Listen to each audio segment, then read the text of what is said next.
Quiero aprender a predecir el futuro, quiero poder predecir el futuro. Acabo de venir de la charla con mi CEO y me convenció que es posible. ¿No? Hay que aprender a preguntarle, hay que aprender a centrar a la inteligencia artificial para que responda lo que necesitamos. Permite generar eficiencias, permite generar modelos de negocio inclusive que pueden ser disruptivos, y también mejorar la experiencia. La comida congelada no es buena o es mala. Si congelas basura, vas a descongelar basura. Y es igual en los modelos, si pones basura en el modelo, pues el modelo va a ser basura.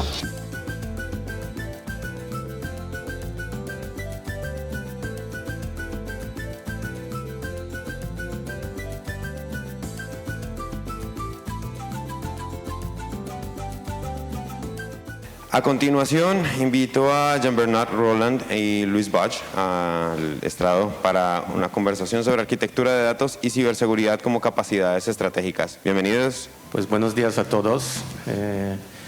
Somos en petit comité, entonces es muy bueno. Este panel aquí va a hablar de la importancia de la arquitectura de datos. Yo creo que vamos a posiblemente estar de acuerdo que no hay IA sin datos, y entonces no hay IA sin arquitectura de datos, ¿no? Le voy a dar la posibilidad a cada uno de los panelistas de presentarse. Yo soy JB, soy CTO de Banco Cobalto. Es un banco en México que se dedica a dar créditos a pymes. Hemos tenido varias iniciativas de migración de datos para poder crear algo que sea un poco más enfocado en inteligencia artificial. Tal vez tener la posibilidad de comentarle, pero no sé si en esta orden quieren decir unas palabras sobre quiénes son y lo que hacen. Buenos días, muchas gracias por la invitación.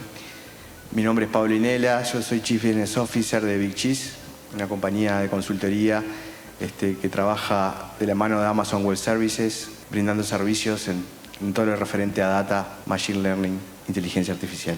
Hola, buenos días. Mi nombre es Miguel Portugal.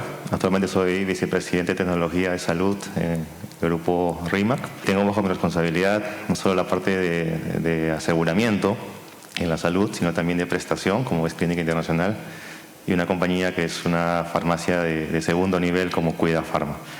Y bueno, comprenderán que el tema de datos en salud es particularmente retador y espero hoy día compartir experiencias que he tenido en este sector. Buenos días con todos, mi nombre es Luis Bach, trabajo en el grupo UNASEM. Se sorprenderán porque soy un CISO con 25 años de experiencia en un panel de datos. Tengo 12 días a cargo de la estrategia de datos de la compañía y estamos trabajando en ello. Sin embargo, no quiere decir que no hayamos trabajado en el pasado en ello y se está haciendo muchas de las cosas bastante bien. Y voy a comentar un poco de experiencia y un poco también de la perspectiva de seguridad si es que alguien tiene alguna consulta al respecto. Muchas gracias. Me gustaría empezar con una primera pregunta. Yo me acuerdo cuando era consultor, porque en el inicio de mi carrera era consultor, siempre decía hay tres arquitecturas. La arquitectura de infraestructura, básicamente tecnológica, que nube usamos, que computadoras usamos, etcétera. La arquitectura funcional y la arquitectura de procesos. Yo creo que hay una importante también que es de personas y hay una que no siempre se menciona, pero que más y más en mi carrera he visto como importante, que es la arquitectura de datos. Cómo racionalizamos una definición de lo que es un cliente. Por ejemplo, en Cobalto hemos tenido un trabajo de casi 2 años para decidir lo que es un cliente y no es tan sencillo. Y entonces la creación de esta arquitectura de datos, en mi experiencia, ha sido la parte tal vez más importante y también más escondida de la definición de una arquitectura empresarial. Entonces, empezando otra vez con Luis, si nos puedes contar y después a cada uno de los panelistas, ¿qué iniciativas en los últimos 2 años han tenido para fortalecer una arquitectura de datos, racionalizarla y básicamente preparar la empresa para ser más construida en base a datos? Listo, muchas gracias. Bueno, esa pregunta viene bastante bien. Comentar que el Grupo UNASEM es una empresa industrial, ¿no? A diferencia de muchas de las personas que forman parte del foro, nos dedicamos a industria pesada, a cemento, y creemos que es importante en esta industria ser una empresa data-driven, definitivamente, ¿no? Estamos conscientes y seguros de que a través del uso de los datos vamos a lograr una mejor performance, un mejor análisis en estas situaciones y posiblemente, seguramente, mejores ventas también, ¿no? ¿Qué es lo que hemos hecho como parte de la arquitectura de datos? Claramente hemos trabajado en un modelo de gobierno en el cual ya está definido ¿no? Estamos buscando trabajar en una estrategia de datos como tal, ¿ya? Y eso como estrategia de datos está soportada en temas tecnológicos, básicamente, en donde tenemos claramente una estructura basada en nube para poder aprovechar y explotar todos los temas de datos y todas las tecnologías fuera de nube para poder lograrlo, ¿no? Bueno, del lado de RIMAC, nosotros estamos convencidos que el tema de arquitectura de datos es un habilitador de la transformación digital, no solo porque apoya los temas de perform y transform, ¿no? Perform en el día a día, genera más eficiencias, y transform, generar oportunidades hacia el futuro, mediano a largo plazo, ¿no? Y claramente la tecnología, a través, digamos, de habilitar esta arquitectura de data, permite generar eficiencias, permite generar modelos de negocio inclusive que pueden ser disruptivos y también mejorar la experiencia. De nuestro lado, lo que hemos venido haciendo, estamos en un proyecto bastante retador, que es justamente lo que se ha venido discutiendo estos días, ¿no? Estamos generando esta base de conocimiento. De hecho, hay un término que es el corpus de data, que genere ese tipo de data preparada para, en el futuro muy cercano, empezar a explotar capacidades de inteligencia artificial generativa. Obviamente no ha sido fácil, realmente hay mucho reto alrededor, cómo poder generar una capacidad de captura y unificación de datos heterogéneos, volátiles, con diferente frecuencia, cómo armonizar esa data, cómo ponerle un buen gobierno, cómo ponerle seguridad, es otro reto que tenemos por delante, y también cómo empezar a generar las capacidades en cuanto al equipo y la organización alrededor con el sponsorship. Es un tema, siempre lo defino como un tema bastante técnico, el cual tiene solución, hay una inversión de por medio, pero también hay un tema más adaptativo, ¿no? de organización, sponsorship, capacidad y cultura que podamos desarrollar. Entonces las iniciativas van hoy en día muy enfocadas en generar este activo estratégico que unifique los negocios que tenemos alrededor para poder acelerar esa transformación en los próximos meses. Buenísimo. Tenía para compartir cosas bastante similares a esa. De hecho, mi experiencia es la experiencia de los clientes que Vichys tiene en su cartera y de la manera que los apoyamos. Me gustaría contar una anécdota que es bastante sugerente en este punto. Charlando con un CEO de una compañía, me dice: Pablo, quiero desarrollar un oráculo. Quiero aprender a predecir el futuro, quiero poder predecir el futuro. Acabo de venir de la charla con mi CEO y me convenció que es posible. Entonces, ¿Sí es posible? Y ahí es quizás, ¿no? Y quizá, ¿por qué? Porque hablando de lo que es un proceso de transformación digital, en el cual las empresas lo abordan dependiendo de la madurez en la que estén, no hay una arquitectura para todos. No hay como dicen los americanos, one size to fit them all. Entonces, ¿de dónde parte la respuesta? Desde la cultura. Para llegar a tener una arquitectura de datos o una arquitectura en general como la que vos comentabas al principio ya, hay que ver dónde está la visión, cómo esa cultura data-driven empieza a ser parte de toda la compañía y no solamente de la gente de data, ¿sí? Entonces, ese oráculo y esa manera de pararse para predecir el futuro creo que es un lugar muy, muy interesante, muy aventurado para poder aterrizar desde una estrategia en la arquitectura. Super, muchas gracias. Me gustaría profundizar un tema. Yo tengo un CEO que es increíblemente inteligente y piensa a 400 kilómetros por hora y muy frecuentemente estamos después corriendo atrás para intentar alcanzar su pensamiento tan rápido.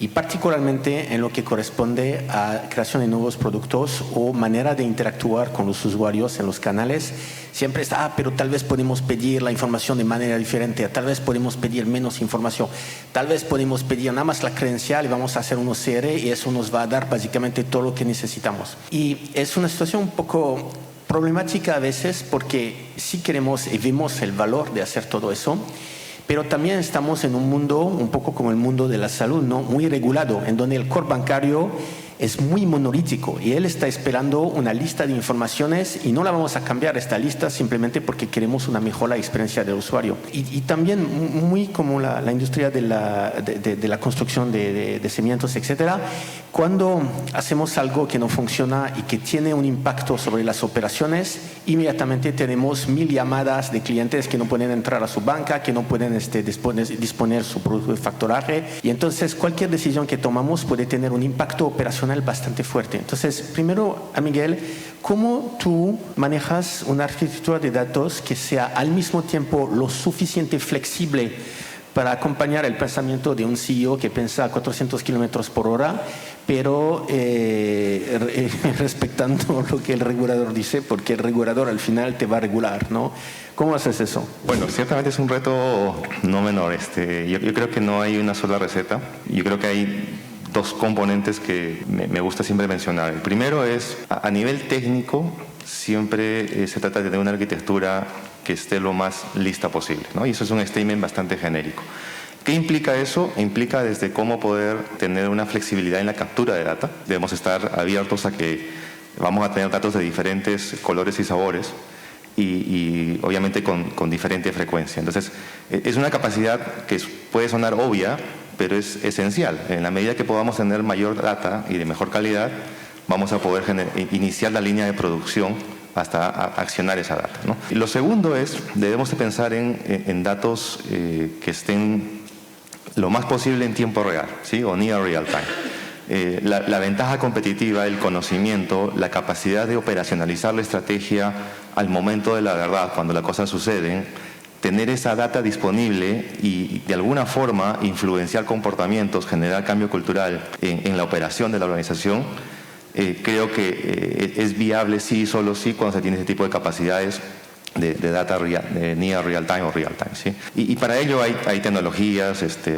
gestión basada en APIs o en eventos, y bueno, podemos conversar en más detalle. Lo otro y tercero que me parece importante es tener una arquitectura que esté suficientemente modularizada, ¿no? O sea, realmente tener ambientes de almacenamiento, ambientes, digamos, de exposición de data o ambientes de prototipado o generación de algoritmos de GenAI, en la medida que estén más modularizados, más independizados, va a permitir mayor agilidad y menos interrupción en el servicio, ¿no? Entonces creo que también es otro frente importante, ¿no? Y bueno, obviamente hay tecnologías alrededor, ¿no? Pero esa es la parte, digamos, técnica. La parte más soft, más adaptativa, es la organización.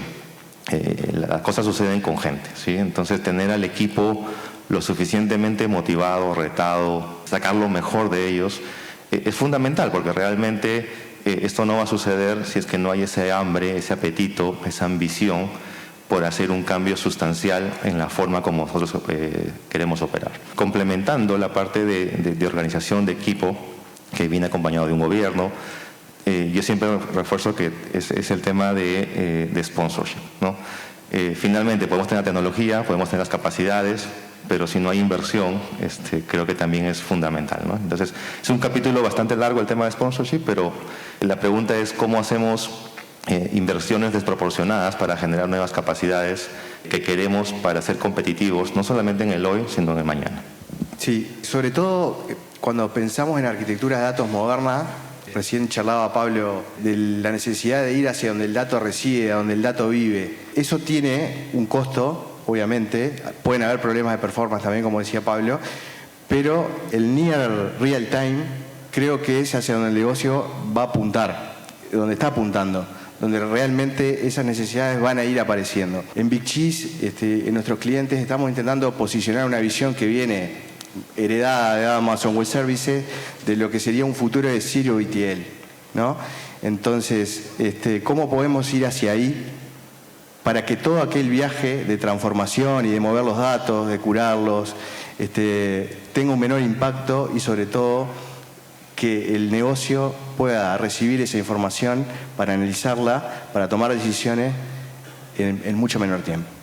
Bueno, yo quería comentar un tema adicional. Voy a subir 10.000 pies de altura.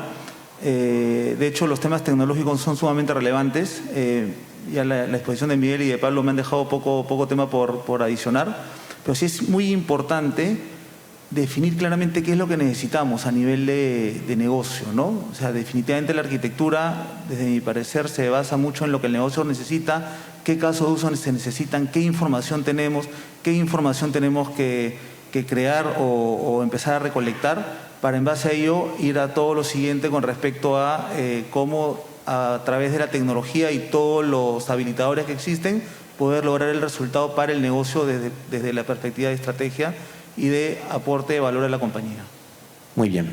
Entonces, moviendo un poco al tema de datos y IA, el año pasado, en 2023, en Cobalto hemos implementado 9 casos de uso de IA.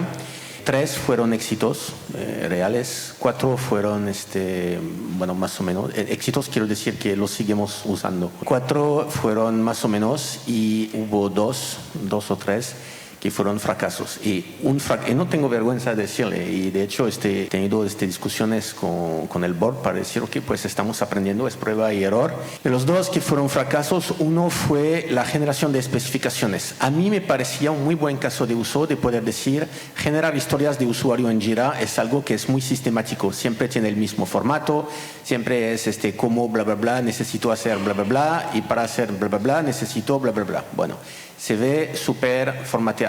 Y con el consultor lo que hemos hecho básicamente es sacar las 14.000 historias que teníamos de Jira y de decir vamos a entrenar un modelo sobre estas 14.000 historias. Y la verdad, como mi abuela decía, mi abuela cocinaba mucho y me decía, mira, la comida congelada no es buena o es mala. Si congelas basura, vas a descongelar basura. Y es igual en los modelos, si pones basura en el modelo, pues el modelo va a ser basura. Y entonces me gustaría mucho preguntarle cómo se preparan básicamente para limpiar, preparar, darle la grasa a todos los datos que van a usar en sus modelos de inteligencia generativa y cómo enfrentan este reto que si ponen basura en el modelo van a sacar basura en el modelo. Yo tengo un caso de un cliente del sector financiero en el cual comenzamos un proyecto de GenAI. Había que hacer algo con GenAI sí o sí.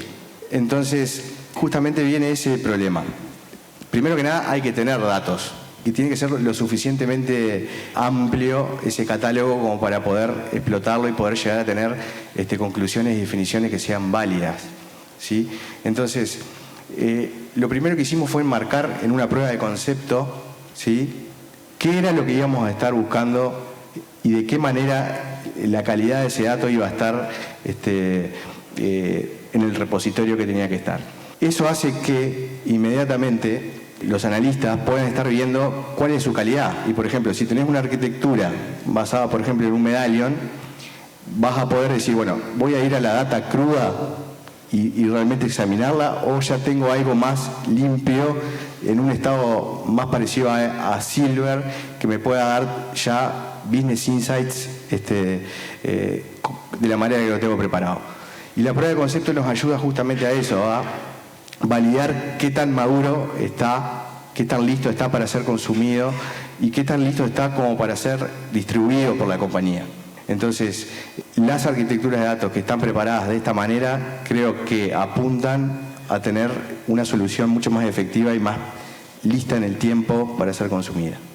A ver, el tema mencioné hace un rato, el tema de calidad de data es fundamental, ¿no? O sea, es como que el insumo base para toda esta maquinaria. Y me temo que no tengo ninguna receta mágica, ¿no? O sea, realmente creo que en mi concepto hay 2 frentes que son ampliamente conocidos, ¿no?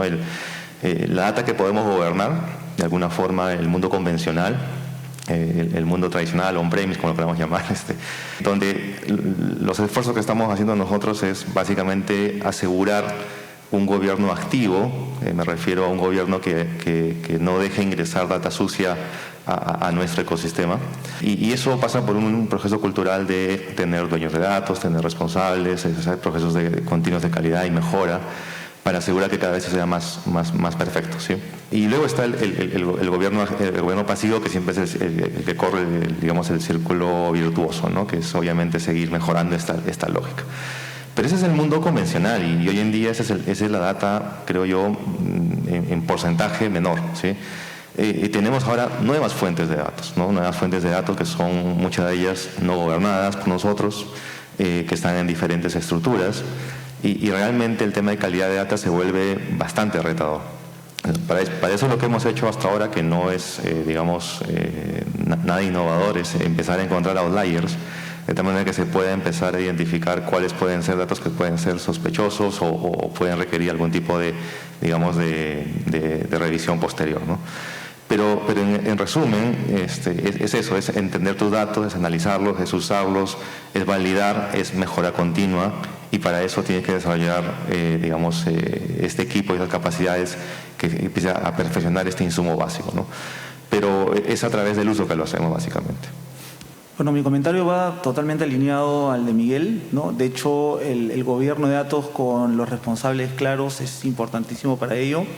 En el grupo hemos ya definido ese modelo y estamos trabajando en implementar dicho modelo para poder lograr que tengamos la mejor calidad de datos posible.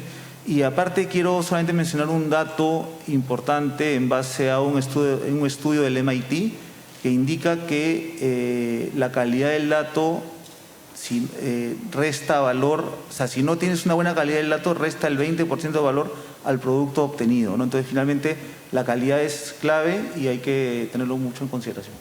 Complementando un poco eso y retomando mi ejemplo de especificaciones, la cosa interesante es que en el momento que decidimos que el modelo era basura, porque lo habíamos entrenado mal, yo intenté compararlo a lo que me daba ChatGPT, ¿okay? Entonces le preguntaba a ChatGPT, dame 20 historias de usuario para crear, por ejemplo, una página de onboarding de un producto de factoraje. Y ChatGPT no me estaba dando exactamente lo que necesitaba, pero estaba súper cerca de ser usable y estaba mucho más usable que lo que el modelo nos estaba dando. Y eso fue una lección aprendida también. De decir, bueno, tal vez el reflejo tradicional de un científico de datos, que es de crear un modelo de cero, lo que funciona muy bien cuando se necesita, por ejemplo, IA predictiva o cosas así, para una cosa de IA generativa, tal vez hay modelos preentrenados que son mucho mejores. Entonces, me gustaría preguntarle, en tu experiencia, y yo sé que no hay una respuesta sí o no, etcétera, pero ¿es mejor usar modelos preentrenados y básicamente complementarlos del 10-15%, poniéndole tu contexto? Un poco como en ChatGPT, creas un GPT tuyo, dándole un PDF de datos tuyos, básicamente es el modelo normal más un poco de datos tuyos. ¿O hay ejemplos en donde realmente es mejor recrear el modelo de cero? En la experiencia nuestra están los takers, los que ya agarran los modelos que están listos, ni siquiera precisan hacerle tuning, los agarran como están y los usan. El resultado que les da ya es suficientemente bueno como para seguir usándolos, es good enough totalmente. Pero la mayoría está en agarrar los modelos y obviamente entrenarlos con sus propios datos. Y ahí es donde viene el desafío de tener los suficientes datos como para que ese modelo aprenda de la lógica de negocio o de los casos de uso que yo estoy intentando proponer. Elevo un poquito más el tema, que quizás un poco más filosófico, pero incluso cuando nos planteamos este tipo de escenario, ¿hay una suficiente capacidad crítica en la empresa del lado del negocio para poder hacer las preguntas correctas para este modelo? Y generalmente se disparan dos líneas de acción que después terminan convergiendo en el mismo lugar, que es obviamente entrenar el modelo, pero a su vez en un track paralelo es ir pensando qué tipo de preguntas le voy a hacer a ese modelo una vez que esté entrenado, ¿sí? Y ese pensamiento crítico es por ahí un skill que las empresas todavía no tienen del todo desarrollado, ¿sí? Porque el CEO muchas veces tiene un equipo que es muy técnico, ¿sí? Es un equipo que sabe muchísimo de análisis, pero todavía no ha entendido del todo cómo hacerle esas preguntas al modelo que elegimos. Entonces, para poder tener un retorno de la inversión bastante más atado a los números como lo que tiraba Pablo hace un rato, que son una realidad de América Latina, nosotros lo estamos viendo que es muy parecido. Nosotros trabajamos mucho en la región. Venimos de Uruguay y trabajamos hace un par de años en Perú. Es esa posibilidad de switchar de modelo rápidamente si los resultados no son los esperados.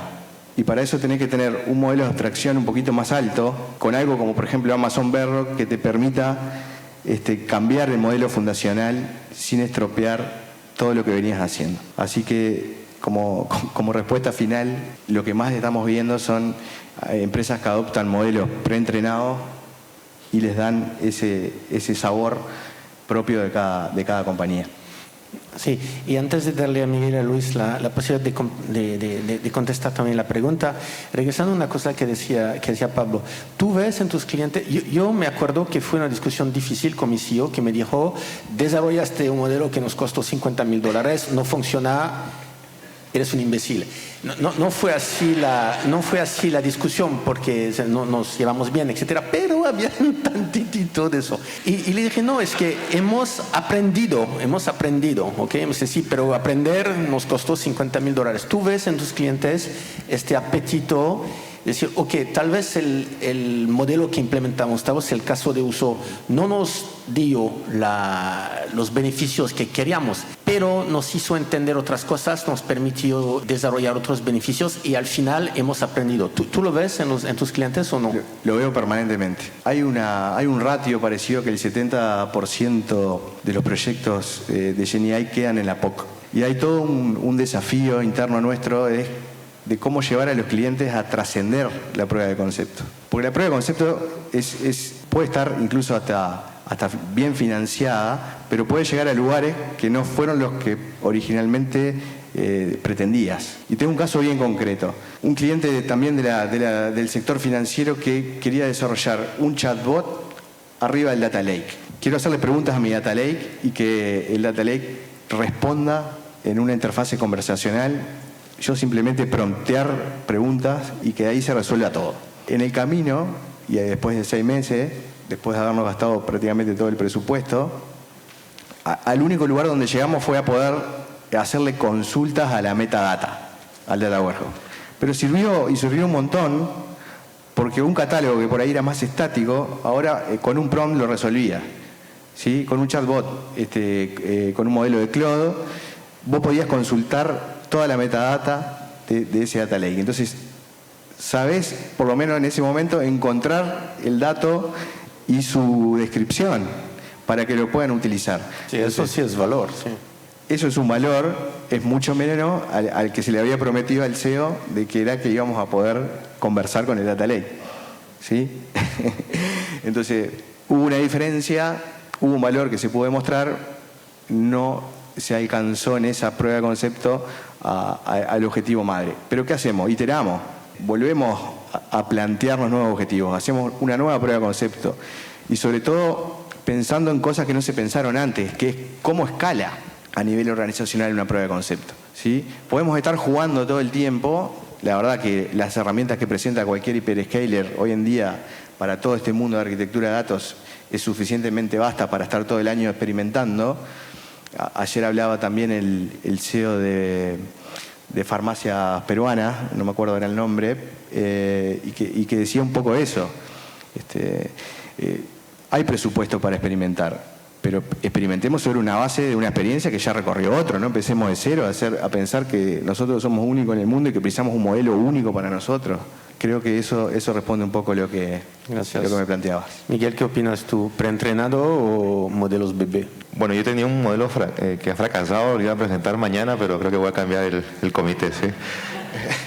A ver, yo creo que a la pregunta es, depende mucho del apetito y el nivel de madurez, ¿sí? O sea, hay gente que utiliza modelos como un usuario final, cualquier herramienta que hoy existe, ¿sí? Sin nombrar ninguna marca, hasta el otro extremo que es que uno puede desarrollar íntegramente el modelo, ¿no?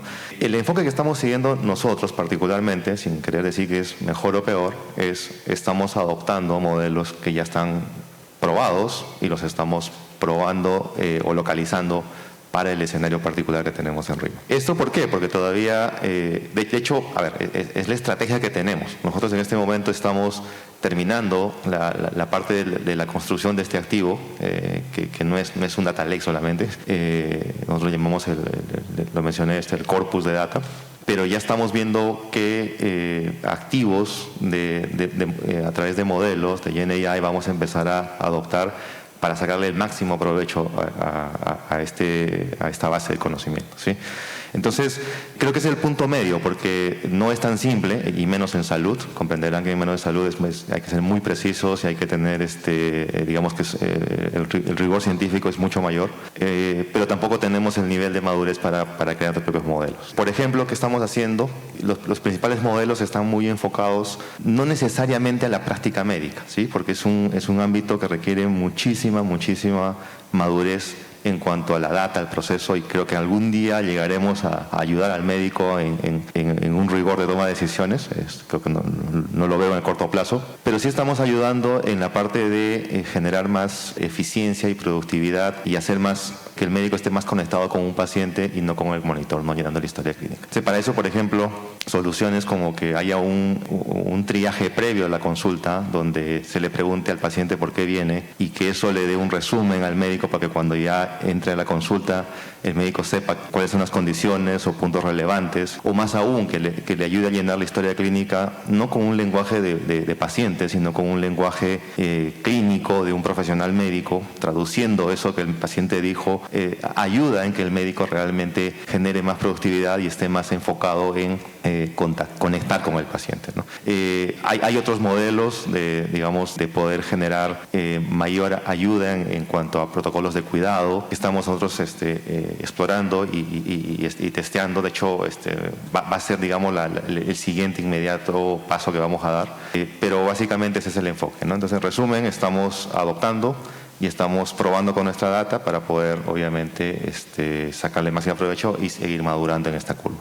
Bueno, en nuestro caso coincido en que depende del nivel de madurez de cada compañía, eso es importante. Igual nosotros estamos apostando o revisando ya los modelos existentes, ¿no? Para poderlos utilizar, no descubrir la rueda, no sé si otro día la descubrió. Y un poco quería hacer hilación en base a un comentario de Pablo con respecto a los proyectos o las POCs que tienen Gen AI, ¿no? Igual nosotros estamos en una POC ahorita, viendo temas de chatbox en una empresa de Ecuador, del grupo, pero estar dentro de ese 30% de éxito realmente, porque 70% realmente es bastante alto en cuanto a quedarse en una POC, y estamos en un proyecto de inteligencia artificial, pero básicamente para la validación de la resistencia en materiales, ¿no? Ya más con machine learning y toda esa vertiente de la inteligencia artificial, básicamente eso.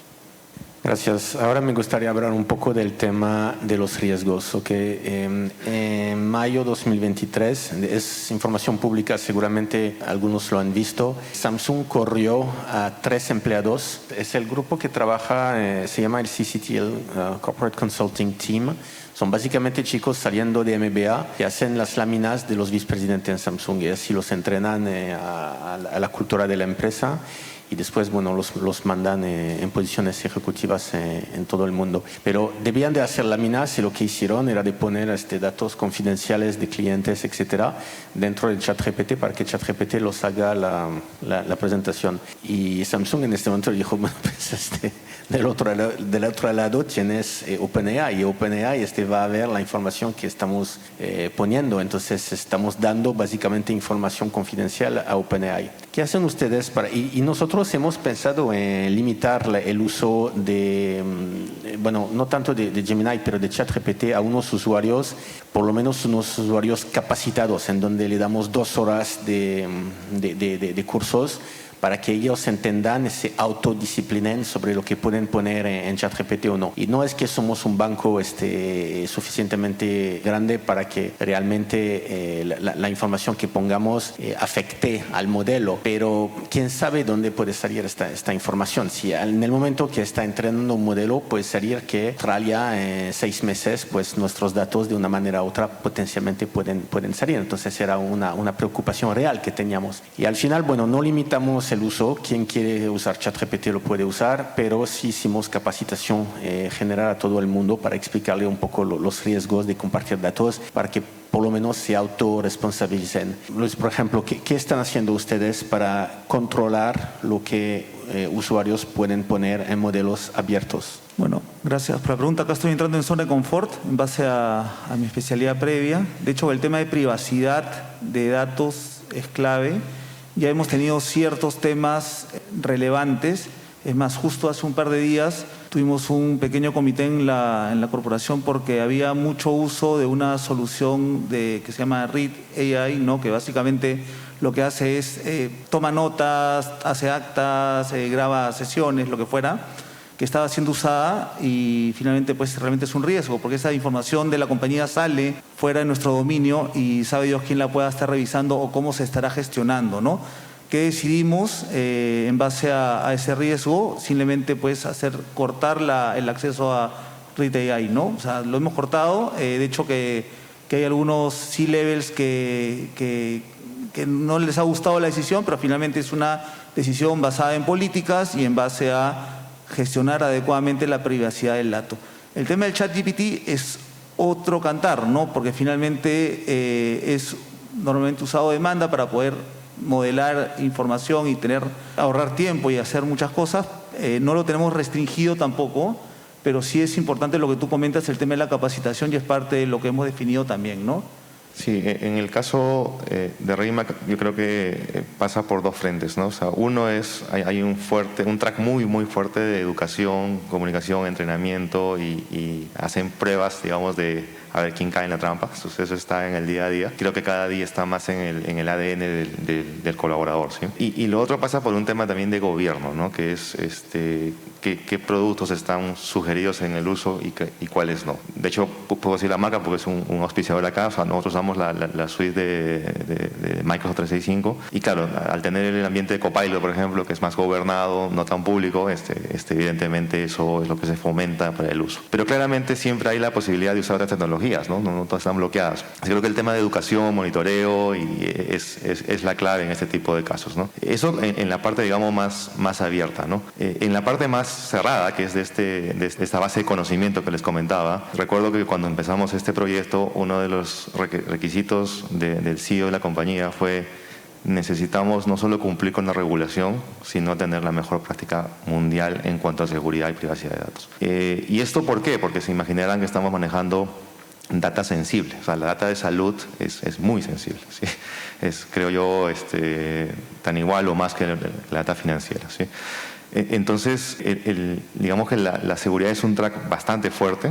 Digamos que tenemos todos los componentes de seguridad de periférica, de usuarios, que es lo que se espera, pero también tenemos encriptamiento y ofuscación de datos a todo nivel, ¿no? En la transmisión, en la consulta de datos, y eso se ha puesto como un requisito de tal manera que se asegure que nadie que no esté autorizado realmente pueda hacer un uso indebido de esta data. El riesgo reputacional, las implicaciones que esto puede tener son mayores, y realmente muy pocos, y me incluyo, muy pocos entendíamos la criticidad de esto, pero cada día, y en la medida que esto más avance y sea más democrático, pues va a ser el riesgo directamente proporcional, ¿no? Entonces, bueno, es lo que estamos haciendo desde el lado de RIMAC en ambos frentes, ¿no? Ahí me acordé de un caso en salud también que hablaba relacionado justamente a eso, ¿no? La importancia y la relevancia de la confidencialidad de la información. Nosotros tenemos un cliente que es un ISV que desarrolla productos para la gestión de laboratorios y unidades de medicina transfusional, ¿sí? Obviamente donde un estudio de laboratorio, por lo menos en Uruguay, no sé si acá es la misma legislación, pero por ejemplo un resultado de HIV es altamente confidencial y solamente cierto personal del hospital, de la clínica, del laboratorio puede acceder a ese positivo o negativo, ¿no? Entonces, a la hora de desarrollar también, como ustedes saben, la mayoría de los proyectos de GenAI arrancan con un chatbot, es lo primero que una empresa le sale naturalmente desarrollar. Nos cruzamos con esa eventualidad de que estaba bueno que recibieran el resultado y pudieran consultar el resultado de una glucosa, pero quizá no el del HIV, ¿sí? Entonces, ¿cómo se define todas esas políticas y quién puede ver qué dato, quién puede hacer ciertas preguntas y que sea la propia aplicación la que detrás haga esas deducciones y pueda regalar o no regalar esa información al usuario que está consultando? Entonces, política y gobernanza, ¿no? Política y gobernanza son las dos palabras mágicas para esto, y que estos guardrails sean los que custodian la privacidad de la información. Después, el riesgo de ciberseguridad lo vamos a seguir teniendo siempre. No hay nadie que esté ajeno a que un ataque pueda llevar hacia afuera información confidencial, pero hay medidas, hay protocolos, hay herramientas, por supuesto, que apuntan a que ese riesgo sea mínimo. Y efectivamente, solamente comentar algunos temas adicionales. Para esto yo considero sí que es importante trabajar sobre el ciclo de vida del dato, ¿no? Desde su creación hasta su eliminación, ¿no? Y centrarnos en 3 estadios sumamente importantes, ¿no? El almacenamiento, y voy a hablar un poquito de controles y recomendaciones, en donde tenemos que tener cifrado en el sitio. Debemos buscar anonimizar la información para que sea consultada de forma segura, y debemos buscar cifrado y anonimización. En los temas de uso de la información es importante lo referente al acceso, ¿no? Debe acceder el que realmente tiene las facultades para hacerlo. Se deben buscar usar herramientas de Identity and Access Management, por ejemplo, que te den servicios de Single Sign-On, que te den servicios de MFA o multifactor de autenticación, ¿no? La información hoy en día debemos buscar protegerla con un adecuado acceso y con segundos factores de autenticación. ¿Por qué? Porque es muy susceptible que roben nuestras identidades y accedan a la información personal de uno o de las empresas, ¿no? Y en el transporte de la información, bueno, tiene que haber lo referente al cifrado para que esa información cuando esté en transporte pueda estar protegida, ¿no? Son las principales recomendaciones, muchas de ellas clásicas, pero no necesariamente implementadas en su totalidad normalmente. Muchas gracias. Antes de pasar a preguntas de la audiencia, nos quedan unos minutos. Me gustaría preguntarle una última cosa. Yo personalmente veo una partición hoy día en el personal de Cobalto entre la gente que naturalmente está usando IA y la gente a quien cuando le pregunto, ¿sabes lo que es ChatGPT? Me dicen que no. ¿Ustedes creen que vamos a necesitar capacitación de la fuerza laboral para no tener esta partición entre los que saben lo que no saben y entonces los que básicamente están atrás por siempre? ¿Y cómo están haciendo ahora? Si hay cursos que están dando, cursos obligatorios, ¿cómo están capacitando sus empleados para poder usar la IA en su trabajo? La respuesta es sí. Me incluyo, yo también necesito capacitación. Creo que el día a día, las funcionalidades y potencial que tiene este tipo de tecnología vinieron para ayudarnos, ¿no? Entonces, ¿cómo estamos manejando? Tenemos un track de Digital Savviness, que es parte del entrenamiento que tiene la organización, donde se ha incluido este componente, que justamente lo que busca es cómo hacer un uso más eficiente en las labores que tiene el día a día cada uno de los colaboradores. Es bien importante eso. Y lo más importante es que esto ya dejó de ser algo específico de un área dentro de la empresa. Si realmente queremos construir una cultura data-driven, todos tenemos que estar pensando en esto. No hay forma de que desde el consumidor, el productor, el DBA que trabaja con la base de datos y los del negocio no estén pensando todo en una visión unificada de lo que significa esta tecnología, ¿sí? Entonces, las empresas con las que nosotros trabajamos y muchas veces se apoyan a nosotros para las cosas que son más técnicas, la tecnología se resuelve, de la tecnología se aprende, lo que necesitan es conciencia y, como decía hoy más temprano, desarrollar pensamiento crítico. Van a entender lo que es ChatGPT, van a entender lo que son modelos de LLM. Lo van a terminar entendiendo. Ahora, ¿cómo se explota esa información? Aprendan a hacerles las preguntas de la manera que se las tienen que hacer. Y es ahí donde nos vamos a estar centrando de acá a los 2 próximos años. Y se van a acordar de mí cuando les diga, bueno, ahora estamos capacitando no en tecnología a nadie, lo único que estamos haciendo es enseñándole a la gente a preguntar.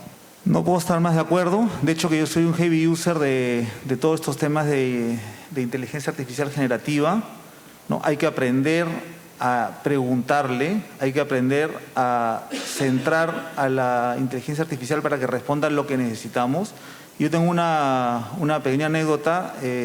Sabiendo que este año ibas a recibir auditoría por parte de auditoría interna, ¿no? con un tercero, me enfoqué en ver todos los temas de cómo mi modelo de gobierno en cuanto a políticas, procedimientos, normativas estaba definido para poder pasar con 20 la auditoría, ¿no? Contraté a una Big Four, ¿no? Me hicieron un buen trabajo. Hice una corrida con inteligencia artificial y llegué al 95% de lo que me hicieron, simplemente sabiéndole preguntar y sabiendo qué pedir, ¿no?